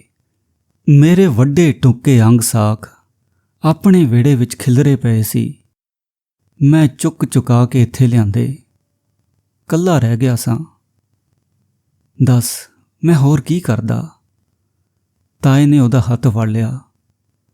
ਤੂੰ ਤਾਂ ਮੇਰੇ ਨਾਲੋਂ ਚੰਗਾ ਰਹਿ ਗਿਆ ਏ ਦਿਲਗੀਰਿਆ, ਮੈਥੋਂ ਤਾਂ ਇਹ ਵੀ ਨਾ ਹੋ ਸਕਿਆ। ਉਹਨਾਂ ਸਾਰਿਆਂ ਦੀਆਂ ਨੰਗੀਆਂ ਹੱਡੀਆਂ ਸੁੱਟ ਕੇ ਆ ਗਿਆ ਇਸ ਕੋੜੇ ਸੂਰਜ ਦੀਆਂ ਅੱਖੀਆਂ ਅੱਗੇ। ਹੁਣ ਦਿਲਗੀਰ ਦੀ ਵਾਰੀ ਸੀ ਰੋ ਪੈਣ ਦੀ। ਉਹਨੇ ਉੱਠ ਕੇ ਤਾਏ ਨੂੰ ਜੱਫੀ ਪਾ ਲਈ। ਮੈਂ ਵੀ ਪਨਾਹੀ, ਤੂੰ ਵੀ ਪਨਾਹੀ, ਮੈਂ ਇੱਥੇ ਜੰਮਿਆ ਸਾਂ। ਉਹ ਰੋਂਦਾ ਰੋਂਦਾ ਹੱਸ ਪਿਆ। ਸੁਣਿਆ ਏ ਅੜਿਆ, ਅਸੀਂ ਹੁਣ ਬੰਦੇ ਨਹੀਂ ਰਹੇ, ਪਨਾਹਗੀਰ ਹੋ ਗਏ ਹਾਂ। ਮੈਂ ਦਿਲਗੀਰ ਸਿਓ ਨਹੀਂ, ਪਨਾਹਗੀਰ ਹਾਂ। ਤੂੰ ਫਜ਼ਲ ਖਾਂ ਨਹੀਂ, ਮੁਹਾਜਰ ਹੋ ਗਿਆ ਏ। ਪਤਾ ਏ ਪਟਵਾਰੀ ਮੈਨੂੰ ਕੱਲ ਕੀ ਆਖਦਾ ਸੀ? ਜਾ ਤੁਰ ਜਾ ਤੂੰ ਵੀ, ਤੇਰਾ ਇੱਥੇ ਕੀ ਰੱਖਿਆ ਪਿਆ ਏ। ਆਹੋ, ਅੱਜ ਸਾਡੀ ਰਜਨੀ ਜੋ ਰੁੱਸ ਗਈ ਏ। ਪਲ ਕੁ ਉਹ ਚੁੱਪ ਕੀਤਾ, ਫਿਰ ਗਾਉਣ ਲੱਗ ਪਿਆ। ਹੁਣ ਦੱਸ ਕੀ ਕਰਾਂ ਨੀ ਮਾਏ। ਪਰ ਉਹਦੇ ਕੋਲੋਂ ਗਾ ਨਾ ਹੋਇਆ। ਉਹਦੀ ਆਵਾਜ਼ ਪਾਟ ਗਈ। ਫਿਰ ਉਹ ਮਿੱਟੀ ਪੱਧਰੀ ਕਰਕੇ ਉੱਤੇ ਲਿਖਣ ਲੱਗ ਪਿਆ। ਉੱਠ ਵਿਦਿਆ ਕਰ ਬਾਲੋ, ਸਾਡੀ ਰਾਤ ਜੁਦਾਈ ਵਾਲੀ। ਤਾਏ ਨੇ ਦਿਲਗੀਰ ਨੂੰ ਚੱਲਣ ਲਈ ਆਖਿਆ, ਰੋਟੀ ਲੱਸੀ ਵਾਸਤੇ, ਪਰ ਉਹ ਮੰਨਿਆ ਨਹੀਂ। ਹੁਣ ਉੱਥੇ ਕੀ ਹੈ ਮੇਰਾ? ਉਸ ਪਿੰਡ ਵਿੱਚ ਮੈਂ ਜਾ ਨਹੀਂ ਸਕਦਾ। ਇੱਥੇ ਖੇਤ ਵਿੱਚ ਤਾਂ ਮਿੱਟੀ ਨੇ ਅਜੇ ਮੈਨੂੰ ਨਹੀਂ ਛੱਡਿਆ। ਉਹ ਧੰਮ ਦੇਣੀ ਪੁੰਜੇ ਬਹਿ ਗਿਆ। ਹੱਥ ਵਿੱਚ ਉਹ ਆਪਣੀ ਠੀਕਰੀ ਦੀ ਕਲਮ ਫੜੀ ਲਿਖਣ ਲੱਗ ਪਿਆ, ਪਿੰਡ ਮੇਰਾ ਸੁਪਨਿਆਂ ਦੇ ਹਵਾਲੇ, ਪਿੰਡ ਮੇਰਾ ਸੁਪਨਿਆਂ ਦੇ ਹਵਾਲੇ। ਕਈ ਦਿਨ ਇਸੇ ਤਰ੍ਹਾਂ ਲੰਘ ਗਏ। ਉਹਦੀ ਰੋਟੀ ਲੱਸੀ ਤਾਏ ਨੇ ਉੱਥੇ ਖੇਤ ਉੱਤੇ ਅਪੜਾਈ। ਸੱਚੀ ਮੁੱਚੀ ਉਹ ਕਾਮਾ ਬਣ ਗਿਆ ਸੀ। ਸਾਰਾ ਦਿਨ ਖੇਤ ਵਿੱਚ ਕੰਮ ਲੱਗਾ ਰਹਿੰਦਾ। ਕਪਾਹ ਦੀਆਂ ਫੁੱਟੀਆਂ ਚੁੱਗ ਚੁੱਗ ਕੇ ਢੇਰ ਲਾ ਦਿੰਦਾ, ਸਬਜ਼ੀ ਵਿੱਚ ਗੋਡੀ ਕਰਦਾ, ਪਾਣੀ ਦੀਆਂ ਨਾਲੀਆਂ ਦੇ ਮੋੜ ਕਰੋੜ ਕਰਦਾ, ਪੱਠਾ ਦੱਥਾ ਬਣਾਉਂਦਾ।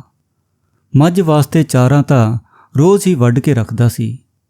ਫਿਰ ਜਦੋਂ ਇਹਨਾਂ ਕੰਮਾਂ ਤੋਂ ਬਸ ਕਰਦਾ ਤਾਂ ਆਪਣੇ ਹੱਥ ਵਿੱਚ ਠੀਕਰੀ ਦੀ ਕਲਮ ਫੜ ਲੈਂਦਾ, ਧਰਤੀ ਨੂੰ ਫੱਟੀ ਬਣਾ ਲੈਂਦਾ, ਲਕੀਰ ਦਾ ਸ਼ਬਦ ਲਿਖਦਾ, ਸ਼ੇਅਰ ਬਣਾਉਂਦਾ, ਨਾਲ ਨਾਲ ਗਾਉਂਦਾ, ਉੱਠ ਵਿਦਿਆ ਕਰ ਬਾਲੋ, ਸਾਡੀ ਰਾਤ ਜੁਦਾਈ ਵਾਲੀ। ਰਾਤ ਨੂੰ ਉੱਥੇ ਖੇਤ ਦੇ ਇੱਕ ਪਾਸੇ ਪੈ ਕੇ ਸੌਂ ਜਾਂਦਾ। ਭਾਰੀ ਜਿਹੀ ਇੱਕ ਟਾਹਲੀ ਥੱਲੇ ਉਹਨੇ ਥਾਂ ਨੀਵੀਂ ਕਰਕੇ ਪਰਾਲੀ ਵਿਛਾ ਲਈ ਸੀ। ਬਸ ਉਹ ਉਸ ਦਾ ਬਿਸਤਰਾ ਸੀ। ਉੱਪਰ ਦੀ ਰਜ਼ਾਈ ਵਾਂਗ ਪਰਾਲੀ ਲੈ ਲੈਂਦਾ ਤੇ ਦੜ ਵੱਟ ਜਾਂਦਾ, ਜਿਵੇਂ ਕਿਤੇ ਉਹ ਜਨਮ ਜਨਮ ਤੋਂ ਇਸੇ ਤਰ੍ਹਾਂ ਰਹਿੰਦਾ ਹੋਵੇ, ਸਦਾ ਤੋਂ ਬੇਘਰਾ ਬੇਵਤਨਾ ਹੋਵੇ। ਪਿਛਲੀਆਂ ਗੱਲਾਂ ਉਹ ਘੱਟ ਕਰਦਾ। ਇੱਕ ਦੁਪਹਿਰ ਨੂੰ ਲੱਸੀ ਦਾ ਛੰਨਾ ਖਾਲੀ ਕਰਕੇ ਉਹਨੇ ਤਾਏ ਨੂੰ ਪੁੱਛਿਆ, ਸੱਚੀ ਦੱਸੀ ਭਈਆ, ਇਹ ਕਿਹੜੀ ਮੱਝ ਦੀ ਲੱਸੀ ਏ? ਬੂਰੀ ਦੀ, ਤਾਏ ਨੇ ਦੱਸਿਆ। ਬੂਰੀ 5 ਕਲਿਆਣੀ ਏ? ਉਹਦੀ ਇੱਕ ਅੱਖ ਬਲੋਰੀ? ਆਹੋ ਆਹੋ।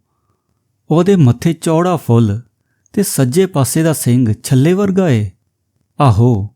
ਪਰ ਤੂੰ ਕਾਹਦੇ ਲਈ ਪੁੱਛੀ ਜਾਂਦਾ ਏ? ਇਹ ਮੱਝ ਆਪਣੀ ਏ, ਸਹੁੰ ਰੱਬ ਦੀ, ਮੇਰੀ ਭਾਬੋ ਦੇ ਦਾਜ ਵਿੱਚ ਆਈ ਸੀ। ਚਾਂਦੀ ਦੀਆਂ ਝਾਂਜਰਾਂ ਪਾ ਕੇ। ਬੜੀ ਨਰੋਈ ਲੱਸੀ ਹੁੰਦੀ ਏ ਇਹਦੀ। ਤਾਏ ਦੇ ਉੱਥੇ ਆਉਣ ਮਗਰੋਂ ਦਿਲਗੀਰ ਦੀ ਜਿੰਦੜੀ ਦਾ ਉਖੜਿਆ ਬੂਟਾ ਜਿਵੇਂ ਮੁੜ ਕੇ ਮਿੱਟੀ ਫੜਨ ਲੱਗ ਪਿਆ। ਨਿਆਣਿਆਂ ਨੂੰ ਦੇਖਦੇ ਸਾਰ ਉਹਦੇ ਵਿੱਚ ਜਾਨ ਪੈ ਜਾਂਦੀ। ਦੋਵਾਂ ਨੂੰ ਚੁੱਕ ਕੇ ਆਪਣੇ ਮੋਢਿਆਂ 'ਤੇ ਬਿਠਾ ਲੈਂਦਾ। ਫਿਰ ਊਠ ਵਾਂਗ ਸਾਰੇ ਖੇਤ ਵਿੱਚ ਨੱਸਿਆ ਫਿਰਦਾ। ਤੁਸੀਂ ਮੈਨੂੰ ਚਾਚਾ ਕਹਿ ਕੇ ਉੱਚੀ ਸਾਰੀ ਹਾਕ ਮਾਰੋ, ਮੈਂ ਤੁਹਾਡੇ ਲਈ ਵਧੀਆ ਗੰਨੇ ਭੰਨ ਕੇ ਲਿਆਵਾਂਗਾ। ਉਹ ਭਰਵੀਂ ਕਮਾਦ ਵਿੱਚ ਵੜ ਕੇ ਛਾਂਟ ਕੇ ਗੰਨੇ ਕੱਢਦਾ। ਆਖਰੀ ਆਗ ਲਾ ਕੇ ਪੌਨਿਆਂ ਦੀ ਭਰੀ ਜਹੀ ਬਣਾ ਲੈਂਦਾ। ਇੱਕ ਦਿਨ ਉਹਨੇ ਤਾਏ ਨੂੰ ਦੱਸਿਆ ਭਈ ਪਟਵਾਰੀ ਦੀ ਨੀਅਤ ਚੰਗੀ ਨਹੀਂ ਦਿਸਦੀ। ਉਸ ਦੇ ਦਿਲ ਵਿੱਚ ਦੋਹਾਂ ਵੱਲੋਂ ਕ੍ਰੋਧ ਪੈ ਗਿਆ ਏ ਤੇ ਉਹ ਇਸ ਜ਼ਮੀਨ ਦੇ ਕਬਜ਼ੇ ਦੀ ਸੋਚ ਰਿਹਾ ਏ। ਕਿਸੇ ਸਰਕਾਰੀ ਅਹਿਲਕਾਰ ਨੂੰ ਵੀ ਆਪਣੇ ਨਾਲ ਲਾਈ ਫਿਰਦਾ ਏ। ਮੁਰੱਬੇ ਉੱਤੇ ਉਹਦੀ ਅੱਖ ਮੈਲੀ ਜਾਪਦੀ ਏ। ਜੇ ਕਿਤੇ ਕਿਸੇ ਹੋਰ ਦੇ ਨਾਂ ਇਹ ਜ਼ਮੀਨ ਪੈ ਗਈ ਤਾਂ ਫਿਰ ਤਾਏ ਕੋਲ ਚਾਰਾ ਨਹੀਂ ਹੋ ਰਹਿਣਾ। ਇਸ ਥੀ ਪਿੱਛੋਂ ਜੋ ਕੁਝ ਹੋਇਆ ਉਹ ਇਸ ਤਰ੍ਹਾਂ ਸੀ। ਇੱਕ ਦਿਨ ਪਟਵਾਰੀ ਨੇ ਦਿਲਗੀਰ ਸਿੰਘ ਨੂੰ ਧਮਕਾਇਆ ਭਈ ਉਹ ਮੁਰੱਬਾ ਛੱਡ ਕੇ ਚਲਾ ਜਾਵੇ। ਕਿਉਂ? ਉਹ ਸਿੱਖ ਏ, ਉੱਥੇ ਉਸ ਲਈ ਕੋਈ ਥਾਂ ਨਹੀਂ। ਸਾਰੀ ਗੱਲ ਦਾ ਜਵਾਬ ਦਿਲਗੀਰ ਨੇ ਹੀ ਦਿੱਤਾ। ਜੇ ਮੈਂ ਜਾਣ ਵਾਲਾ ਹੁੰਦਾ ਤਾਂ ਉਸੇ ਦਿਨ ਚਲਿਆ ਜਾਂਦਾ। ਮੈਨੂੰ ਤਾਂ ਵੇਲੇ ਨੇ ਸੰਗਲ ਪਾਏ ਹੋਏ ਨੇ ਪਟਵਾਰੀਆ। ਤੈਨੂੰ ਪਤਾ ਨਹੀਂ ਮੇਰੇ ਨਾਲ ਕੀ ਵਾਪਰੀ ਏ। ਹੁਣ ਮੈਂ ਤੇਰੇ ਜਾਂ ਕਿਸੇ ਦੇ ਹੋਰ ਹੱਥ ਤਾਂ ਡੱਕ ਨਹੀਂ ਸਕਦਾ, ਪਰ ਮੇਰੇ ਪੈਰ ਇਸ ਮਿੱਟੀ ਵਿੱਚ ਗੱਡੇ ਹੋਏ ਨੇ। ਮੈਂ ਇੱਥੋਂ ਜਾਣਾ ਕਿਤੇ ਵੀ ਨਹੀਂ। ਤੂੰ ਖੋਰੇ ਪਾਕਿਸਤਾਨ ਬਣਾਇਆ ਕਿ ਨਹੀਂ, ਪਰ ਇਹ ਧਰਤੀ ਮੈਂ ਪਾਲੀ ਏ ਆਪਣੇ ਹੱਥੀਂ। ਫਿਰ 2-4 ਦਿਹਾੜੇ ਚੁੱਪ ਕਰਕੇ ਲੰਘ ਗਏ। ਇੱਕ ਦਿਨ ਸਵੇਰ ਨੂੰ ਦਿਨ ਚੜ੍ਹੇ ਤਾਈਂ ਦਿਲਗੀਰ ਪਰਾਲੀ ਹੇਠ ਸੁੱਤਾ ਰਿਹਾ। ਨਰਮ ਜਿਹਾ ਦੁਪਹਿਰਾ ਹੋ ਗਿਆ। ਤਾਇਆ ਉਹਦੀ ਲੱਸੀ ਰੋਟੀ ਲੈ ਕੇ ਵੀ ਆ ਗਿਆ। ਹਾਕਾਂ ਮਾਰੀਆਂ, ਉਹਦੇ ਮੂੰਹ ਤੋਂ ਪਰਾਲੀ ਪਰਾਂ ਕੀਤੀ। ਪਿੰਡਾ ਟੋਹ ਕੇ ਦੇਖਿਆ, ਉਹ ਠੰਡਾ ਸੀਤ ਸੀ। ਉਹਦੇ ਬੁੱਲ੍ਹ ਨੀਲੇ ਕੱਚੇ ਹੋ ਗਏ ਸੀ। ਕਨਪੱਟੀ ਉੱਤੇ ਜਾਮਣੂ ਰੰਗ ਦਾ ਗੁੰਮ ਜਿਹਾ ਜ਼ਖਮ ਸੀ। ਲਹੂ ਸਿਮ ਕੇ ਸੁੱਕ ਗਿਆ ਸੀ। ਉਹਨੂੰ ਡਸ ਲਿਆ ਸੀ। ਕਿਹਨੇ? ਖੋਰੇ ਸੱਪ ਨੇ, ਖੋਰੇ ਪਟਵਾਰੀ ਨੇ। ਕਿਸੇ ਨੂੰ ਵੀ ਨਹੀਂ ਪਤਾ, ਪਰ ਸਾਰਿਆਂ ਨੂੰ ਪਤਾ ਏ ਹਨੇਰੇ ਵਿੱਚ ਕੀ ਹੋਇਆ। ਕਿਹਨੇ ਸਵਾਬ ਖੱਟਿਆ? ਇੱਕ ਸੁੱਤੇ ਪਏ ਸਿੱਖ ਨੂੰ ਮਾਰ ਲਿਆ। ਤਾਏ ਨੇ ਉਹਨੂੰ ਦਫਨਾ ਦਿੱਤਾ ਉੱਥੇ ਉਹਦੇ ਆਪਣਿਆਂ ਦੇ ਲਾਗੇ ਕਰਕੇ। ਉਹਦੀ ਢੇਰੀ ਉੱਤੇ ਇੱਕ ਨਵੀਂ ਟਾਹਲੀ ਦੀ ਨਿਸ਼ਾਨੀ ਬੀਜ ਦਿੱਤੀ। ਹੁਣ ਤਾਂ ਉਹ ਟਾਹਲੀ ਜਵਾਨ ਹੋਈ ਖੜੀ ਏ। ਬਸ ਮੇਰੇ ਤਾਏ ਨੂੰ ਪਤਾ ਸੀ ਉਹ ਟਾਹਲੀ ਕਿਹੜੀ ਏ। ਉਹਨਾਂ ਸਾਰੀਆਂ ਟਾਹਲੀਆਂ ਦਾ ਵੀ ਤਾਏ ਨੂੰ ਪਤਾ ਸੀ ਜੋ ਦਿਲਗੀਰ ਨੇ ਬੀਜੀਆਂ ਸਨ ਤੇ ਰਾਖੀ ਕਰਨ ਦਾ ਵਾਅਦਾ ਤੱਕ ਤਾਏ ਤੋਂ ਲਿਆ ਸੀ। ਉਂਝ ਤਾਂ ਤਾਏ ਦੇ ਦਿਲ ਵਿੱਚ ਜਿੰਨੇ ਕੁ ਦੁੱਖ ਦੱਬੇ ਗਏ, ਉਹਨਾਂ ਸਾਰਿਆਂ ਉੱਤੇ ਵੇਲੇ ਦੀਆਂ ਟਾਹਲੀਆਂ ਜਵਾਨ ਹੋ ਖਲੋਤੀਆਂ ਸਨ। ਕਿਸੇ ਟਾਹਲੀ ਦੀ ਛਾਵੇਂ ਉਹ ਸੌਖਾ ਨਹੀਂ ਬਹਿੰਦਾ। ਪਰ ਫਿਰ ਵੀ ਜਿਸ ਪਲ ਉਹਦੀ ਕਹਾਣੀ ਦਿਲਗੀਰ ਦੀ ਟਾਹਲੀ ਦੇ ਨੇੜੇ ਆਉਂਦੀ, ਉਹ ਪੱਬਾਂ ਭਾਰ ਹੋ ਜਾਂਦੀ। ਉੱਥੇ ਆ ਕੇ ਮੇਰਾ ਤਾਇਆ ਘੁੱਟ-ਘੁੱਟ ਲਹੂ ਪਿਆਲੇ ਪੀਂਦਾ, ਉੱਕਾ ਚੁੱਪ ਕਰ ਜਾਂਦਾ। ਪਰ ਉਸੇ ਥਾਂ ਆ ਕੇ ਉਹਦੀਆਂ ਅੰਦਰਲੀਆਂ ਸੋਚਾਂ ਦੀ ਹਿਰਨੀ ਚੌਕੜੀਆਂ ਭਰਦੀ ਲਫ਼ਜ਼ਾਂ ਦੀ ਦੁਨੀਆ ਤੋਂ ਦੂਰ ਨਿਕਲ ਜਾਂਦੀ। ਦੇਰ ਪਿੱਛੋਂ ਉਹਦੀ ਆਵਾਜ਼ ਬੜੀ ਦੂਰੋਂ ਕਿਤੋਂ ਪਤਾਲ ਵਿੱਚੋਂ ਆਉਂਦੀ। ਗਵਾਚੀ ਹੋਈ, ਖੋਰੇ ਲੱਭੀ ਹੋਈ ਆਵਾਜ਼ ਹੁੰਦੀ। ਇਸੇ ਤਰ੍ਹਾਂ ਦੀ ਜਿਵੇਂ ਗੌਤਮ ਬੋਲਿਆ ਸੀ, ਪਹਿਲੀ ਵਾਰੀ ਤੇ ਅਖੀਰੀ ਵਾਰੀ। ਕੁਛ ਨਹੀਂ, ਇਹ ਦੁਨੀਆ ਤੋਂ ਚੰਗਾ ਤਮਾਸ਼ਾ ਨਹੀਂ। ਇਸ ਦੁਨੀਆ ਲਈ ਕਾਹਦਾ ਮਾਣ। ਇੱਥੇ ਬੰਦੇ ਨਾਲ ਕਦੀ ਵੀ ਚੰਗੀ ਨਹੀਂ ਹੋਈ ਤੇ ਹੋਣੀ ਵੀ ਨਹੀਂ। ਜ਼ਿੰਦਗੀ ਨਾਲੋਂ ਤੇ ਜ਼ਿੰਦਗੀ ਦੇ ਮਾਮਲਿਆਂ ਨਾਲੋਂ ਵਖਰੇਵੇਂ ਦਾ ਇੱਕ ਪਲ ਸੀ। ਉਹਨੂੰ ਘੇਰ ਕੇ ਖੜਾ ਸੀ। ਬਸ ਇਹੋ ਇੱਕ ਪਲ ਸੀ ਜਦੋਂ ਭਤੀਜੀ ਨੇ ਤਾਏ ਕੋਲੋਂ ਵਾਅਦਾ ਲਿੱਤਾ ਸੀ। ਸ਼ਹਿਰ ਵਿੱਚ ਸਾਡੇ ਨਾਲ ਰਹਿਣ ਦਾ ਵਾਅਦਾ ਉਹਨੇ ਕੀਤਾ ਸੀ। ਬਸ ਥੋੜ੍ਹੇ ਦਿਨ ਆਉਂਦੀਆਂ ਸਰਦੀਆਂ ਤਾਈਂ ਸਾਡੇ ਕੋਲ ਰਹਿ ਜਾਓ। ਨੂੰਹ ਰਾਣੀ ਨੇ ਮਿੰਨਤ ਜਿਹੀ ਕੀਤੀ। ਚੰਗਾ, ਜਿਵੇਂ ਤੁਹਾਡੀ ਮਰਜ਼ੀ ਹੈ ਕੁੜੀਏ, ਮੇਰਾ ਜੀ ਇੱਥੇ ਲੱਗਣਾ ਨਹੀਂ, ਤੁਸੀਂ ਵੇਖ ਲਓ। ਤਾਏ ਨੇ ਇੰਨੀ ਗੱਲ ਕੀਤੀ ਤੇ ਅੱਖਾਂ ਮੀਚ ਕੇ ਮੰਜੀ ਤੇ ਪੈ ਗਿਆ। ਫਿਰ ਅਸੀਂ ਸਾਰਿਆਂ ਨੇ ਰਲ ਕੇ ਬੜਾ ਖੁੱਲ੍ਹਾ ਕੰਸੈਸ਼ਨ ਤਾਏ ਨੂੰ ਦਿੱਤਾ ਭਈ ਜਦੋਂ ਉਹਦਾ ਜੀ ਕਰੇ ਪਿੰਡ ਜਾ ਕੇ ਆਪਣਾ ਖੇਤ ਬੰਨਾ ਵੇਖ ਆਇਆ ਕਰੇ। ਇਹ ਨਾਲ ਤਾਂ ਪਿੰਡ ਖੜਾ ਹੈ ਆਪਣਾ। ਪਰ ਗੱਲ ਇੱਥੇ ਮੁੱਕਣ ਵਾਲੀ ਨਹੀਂ ਸੀ। ਤਾਏ ਦਾ ਦਿਲ, ਜਿਹੜਾ ਜ਼ਿੰਦਗੀ ਦੇ ਕਈ ਅੰਜਾਮ ਵੇਖ ਕੇ ਵੀ ਕਾਇਮ ਰਿਹਾ, ਹੁਣ ਉਖੜ ਗਿਆ ਸੀ। ਇਹ ਗੱਲ ਕੀਤੇ ਨੂੰ 7 ਦਿਹਾੜੇ ਨਹੀਂ ਸੀ ਲੰਘੇ, ਉਹ ਆਪਣੀ ਚਿੱਟੀ ਝੱਗ ਜਿਹੀ ਪੱਗ ਬੰਨ੍ਹ ਕੇ ਤਿਆਰ ਖੜਾ ਸੀ। ਕੀ ਪਿੰਡ ਜਾਣ ਲਈ? ਨਹੀਂ, ਆਪਣੇ ਪਿੰਡ ਦੀ ਗੱਲ ਉਹਨੇ ਮੁੜ ਕਦੇ ਨਾ ਕੀਤੀ। ਬੂਹਾ ਨਿਕਲਦੇ ਹੋਏ ਜੋ ਉਹਨੇ ਦੱਸਿਆ ਸੀ ਉਹ ਇੰਜ ਸੀ। ਨਾਲ ਦੇ ਚੱਕ ਇੱਕ ਬੰਦਾ ਰਹਿੰਦਾ ਹੈ, ਨਿਰਾ ਬਾਈ ਵਰਗਾ। ਤਾਏ ਨੂੰ ਆਪਣੇ ਵੱਡੇ ਭਰਾ ਨਾਲ ਬੜਾ ਪਿਆਰ ਸੀ। ਉਸੇ ਤਰ੍ਹਾਂ ਗੱਲਾਂ ਕਰਦਾ, ਉਸੇ ਤਰ੍ਹਾਂ ਹੱਸਦਾ। ਮੈਂ ਜ਼ਰਾ ਕੋ ਉਹਨੂੰ ਮਿਲ ਆਵਾਂ। ਤੁਸੀਂ ਫਿਕਰ ਨਾ ਕਰਿਓ, ਸ਼ਾਮ ਤਾਈਂ ਮੁੜ ਆਵਾਂਗਾ। ਪਰ ਉਹ ਅਜੇ ਵੱਡੀ ਸੜਕ 'ਤੇ ਚੜ੍ਹਿਆ ਹੀ ਹੋਣਾ ਹੈ ਜਦੋਂ ਇੱਕ ਬਦਮਸਤ ਕਾਰ ਨੇ ਉਹਦੀ ਨਹੀਫ ਜਿਹੀ ਜਾਨ ਨੂੰ ਚੁੱਕ ਕੇ 20 ਗਜ਼ ਪਰੇ ਸੁੱਟ ਦਿੱਤਾ। ਇਸ ਐਕਸੀਡੈਂਟ ਪਿੱਛੋਂ ਤਾਏ ਨੂੰ ਉਹ ਸਭ ਕੁਝ ਭੁੱਲ ਗਿਆ ਜੋ ਯਾਦ ਸੀ। ਉਹ ਪਿੰਡ ਜਿਸ ਨੂੰ ਛੱਡ ਕੇ ਵੀ ਨਾ ਛੱਡ ਸਕਿਆ, ਉਹ ਥਾਂ ਜਿੱਥੇ ਉਹਨੇ 36 ਵਰੇ ਹਯਾਤੀ ਦੇ ਕੱਟੇ ਸੀ, ਜਿੱਥੇ ਹੁਣ ਪੂਰੇ ਮੁਰੱਬੇ ਦੀ ਮਿੱਟੀ ਉਹਦੇ ਹੱਥ ਦੀ ਕਮਾਈ ਮਿੱਟੀ ਬਣ ਚੁੱਕੀ ਸੀ, ਸ਼ੱਕਰ ਵਰਗੀ ਮਿੱਠੀ ਤੇ ਨਰਮ। ਇਸ ਮਿੱਟੀ ਨਾਲ ਉਹ ਅੰਤ ਸਮੇਂ ਤਾਈਂ ਜੁੜ ਕੇ ਜੀਣਾ ਚਾਹੁੰਦਾ ਸੀ। ਪਰ ਇਸ ਜੱਗ 'ਤੇ ਅੰਤ ਕਾਹਦਾ ਏ? ਸਮੇਂ ਦਾ ਨਾਂ ਸੱਧਰਾਂ ਦਾ। ਬਸ ਇੱਕ ਬੰਦਾ ਏ ਜਿਹੜਾ ਸਾਰੇ ਅੰਤ ਆਪਣੀ ਜਾਨ 'ਤੇ ਸਹਿ ਲੈਂਦਾ ਏ। ਤਾਏ ਦੇ ਪਿੰਡੇ ਨੂੰ ਪੂਰੇ 1 ਦਰਜਨ ਫ੍ਰੈਕਚਰ ਲੱਗੇ ਸਨ, ਜਿਨ੍ਹਾਂ ਵਿੱਚੋਂ 5 ਸਿਰ ਦੀ ਹੱਡੀ ਨੂੰ। ਕਦੀ ਬੇਸੁੱਧ ਘੜੀਆਂ ਲੰਘ ਜਾਣ ਪਿੱਛੋਂ ਉਹਨੂੰ ਸੁਰਤ ਜਿਹੀ ਆਈ ਤਾਂ ਅਸੀਂ ਉਹਦੀਆਂ ਅੱਖਾਂ ਵਿੱਚ ਤੱਕਿਆ।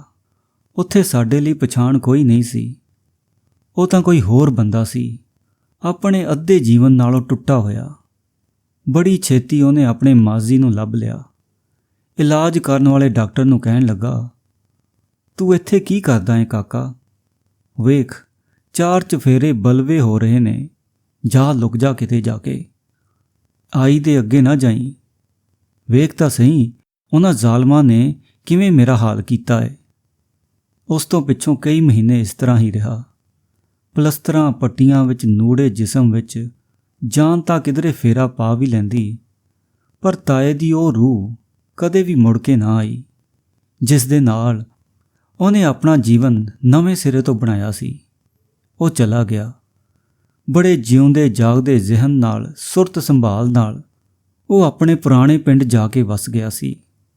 ਆਪਣੇ ਬਚਪਨੇ ਤੋਂ ਲੈ ਕੇ ਬੱਚਿਆਂ ਤੱਕ ਸਾਰਿਆਂ ਵੇਲਿਆਂ ਦੀਆਂ ਗੱਲਾਂ ਕਰਦਾ। ਸਾਹਮਣੇ ਵਾਲੀ ਦੁਨੀਆ ਦੇ ਨਾਲ ਉਹਦੀ ਜਿਉਂਦੇ ਜੀ ਮੁੱਕ ਗਈ ਸੀ। ਆਪਣੇ ਪਿਛੋਕੜ ਦੀਆਂ ਸ਼ੈਆਂ ਦੇ ਨਾਲ ਉਹ ਜਿਉਣ ਲੱਗ ਪਿਆ ਸੀ। ਸਾਲ ਦੇ 4 ਮੌਸਮ ਤਾਏ ਨੇ ਆਪਣੇ ਖੇਤਰ ਵਿਚਲੀ ਨਦੀ, ਆਪਣੇ ਆੜੀ ਬੇਲੀ ਯਾਦ ਕੀਤੇ। ਆਪਣੇ ਪਿੰਡ ਦਾ ਨਾਂ ਲੈ ਕੇ ਉੱਥੋਂ ਦੇ ਅੰਬਾਂ, ਜਾਮਣਾਂ, ਬੇਰਾਂ, ਫਾਸਲਿਆਂ ਦਾ ਜ਼ਿਕਰ ਕੀਤਾ। ਕਿਸੇ ਸ਼ੈ ਦੀ ਲੋੜ ਹੁੰਦੀ ਤਾਂ ਉਹ ਅਜਿਹੇ ਬੰਦੇ ਨੂੰ ਹਾਕ ਮਾਰਦਾ ਜਿਸ ਨੂੰ ਲੱਭ ਕੇ ਲਿਆਉਣਾ ਸਾਡੇ ਵੱਸ ਦੀ ਗੱਲ ਨਹੀਂ ਸੀ। ਕੋਈ ਹਲਕੀ ਗਿਜ਼ਾ, ਦਲੀਆ, ਖਿਚੜੀ ਸਾਹਮਣੇ ਰੱਖਦੇ ਤਾਂ ਉਸੇ ਤਰ੍ਹਾਂ ਮੋੜ ਦਿੰਦਾ। ਕਦੇ ਤਾਂ ਗੁੱਸੇ ਨਾਲ ਕਹਿੰਦਾ ਕਿ ਆਹ ਸਾਬਣ ਵਰਗਾ ਸੁਆਦ ਹੈਗਾ ਇਹਨਾਂ ਚੀਜ਼ਾਂ ਦਾ। ਖੋਰੇ ਮੈਨੂੰ ਲੱਸੀ ਰੋਟੀ ਕਾਹਤੋਂ ਨਹੀਂ ਦਿੰਦੇ ਸਹੁਰੇ। ਰੱਬਾ, ਮੈਂ ਕਿਹੜੇ ਜ਼ਾਲਮਾਂ ਵਿੱਚ ਫਸ ਗਿਆ ਵਾਂ। ਫਿਰ ਉਹ ਉੱਚੀ ਉੱਚੀ ਹਾਕਾਂ ਮਾਰਨ ਲੱਗ ਪੈਂਦਾ, ਬਾਈ ਓਏ ਬਾਈ, ਦੇਖੀ ਆ ਕੇ ਇਹਨਾਂ ਨੇ ਮੈਨੂੰ ਕਿਵੇਂ ਰੱਸੀਆਂ ਨਾਲ ਨੂੜ ਕੇ ਰੱਖਿਆ ਹੋਇਆ ਏ। ਮੈਂ ਇੱਥੇ ਨਹੀਂ ਹੋ ਰਹਿਣਾ, ਮੈਂ ਘਰ ਜਾਣਾ ਏ। ਬਹਾਦਰ ਤਾਇਆ ਬੱਚਿਆਂ ਵਾਂਗ ਰੋਣ ਲੱਗ ਜਾਂਦਾ। ਮੈਂ ਆਪ ਰੋਣ ਲੱਗ ਪੈਂਦੀ, ਉਸ ਘੜੀ ਨੂੰ ਪਛਤਾਉਂਦੀ ਜਦੋਂ ਮੈਂ ਆਪ ਤਾਏ ਨੂੰ ਉਹਦੇ ਪਿੰਡੋਂ ਨਖੇੜਨ ਵਿੱਚ ਹਿੱਸਾ ਪਾਇਆ ਸੀ। ਹੁਣ ਸਾਡੇ ਕੋਲੋਂ ਛੁੱਟੀ ਮੰਗਦਾ ਸੀ। ਅਸੀਂ ਉਹਦੀ ਖਿਦਮਤ ਕਰਦੇ ਸਾਂ। ਨੂੰਹ ਦੁੱਧ ਦਾ ਗਲਾਸ ਲੈ ਕੇ ਆਈ। ਤਾਏ ਨੇ ਇੱਕੋ ਘੁੱਟ ਭਰ ਕੇ ਮੋੜ ਦਿੱਤਾ। ਨਿਰਾ ਕੱਚੀ ਲੱਸੀ ਵਰਗਾ ਦੁੱਧ ਕਿੱਥੋਂ ਲਿਆਂਦਾ ਏ? ਮੈਂ ਕਿੰਨੀ ਵਾਰੀ ਆਖਿਆ ਬੂਰੀ ਦਾ ਦੁੱਧ ਰੱਖਿਆ ਕਰੋ ਪੀਣ ਜੋਗਾ, ਪਰ ਕਾਕੇ ਦੀ ਮਾਂ ਨੂੰ ਘੇ ਜੋੜਨ ਦੀ ਲੱਗੀ ਰਹਿੰਦੀ ਏ। ਇਹ ਘੇ ਜੋੜਨ ਵਾਲੀ ਸਾਡੀ ਤਾਈ ਸੀ। ਉਹਨੂੰ ਤਾਏ ਨੇ ਪਹਿਲਾਂ ਕਦੇ ਉੱਚੀ ਸਾਰੀ ਯਾਦ ਨਹੀਂ ਸੀ ਕੀਤਾ, ਪਰ ਹੁਣ ਤਾਂ ਸਾਰੇ ਮੋਏ ਜਿਉਣ ਲੱਗ ਪਏ ਸੀ ਤੇ ਸਾਰੇ ਜਿਉਂਦੇ ਮਰ ਚੁੱਕੇ ਸੀ। ਦੁੱਧ ਦੀ ਗੱਲ ਤੋਂ ਰੋਜ਼ ਹੀ ਕਲੇਸ਼ ਹੁੰਦਾ। ਬੂਰੀ ਦਾ ਦੁੱਧ ਬਹੁਤ ਸੰਘਣਾ, ਬਹੁਤ ਥਿੰਦਾ ਹੁੰਦਾ ਏ। ਗਵਾਲੇ ਦੀ ਮਿੰਨਤ ਮਾਦਰ ਕੀਤੀ, ਵੇਖ ਭਾਈ ਗਵਾਲੇ, ਸਾਨੂੰ ਕੁਝ ਦਿਨਾਂ ਲਈ ਦੁੱਧ ਚਾਹੀਦਾ ਏ, ਦਵਾਈ ਵਰਗਾ ਅਸਲੀ। ਤੂੰ ਜੋ ਰੇਟ ਲਾਣਾ ਏ ਲਾ ਲੈ, ਪਾਣੀ ਦੀ ਬੂੰਦ ਨਾ ਛੁਆਈ। ਦੂਜੇ ਦਿਨ ਖੀਰ ਵਰਗਾ ਗਾੜਾ ਦੁੱਧ ਸੀ, ਪਰ ਤਾਏ ਨੇ ਘੁੱਟ ਭਰ ਕੇ ਮੋੜ ਦਿੱਤਾ। ਝੱਲੀ ਕੁੜੀ ਫੇਰ ਭੁੱਲ ਗਈ, ਬੂਰੀ ਦਾ ਦੁੱਧ ਨਹੀਂ ਰੱਖਿਆ। ਐਤਕਾਂ ਉਹਨੇ ਆਪਣੀ ਨਿੱਕੀ ਭੈਣ ਦਾ ਨਾਂ ਲੈ ਕੇ ਕਿਹਾ। ਬੂਰੀ ਦਾ ਦੁੱਧ?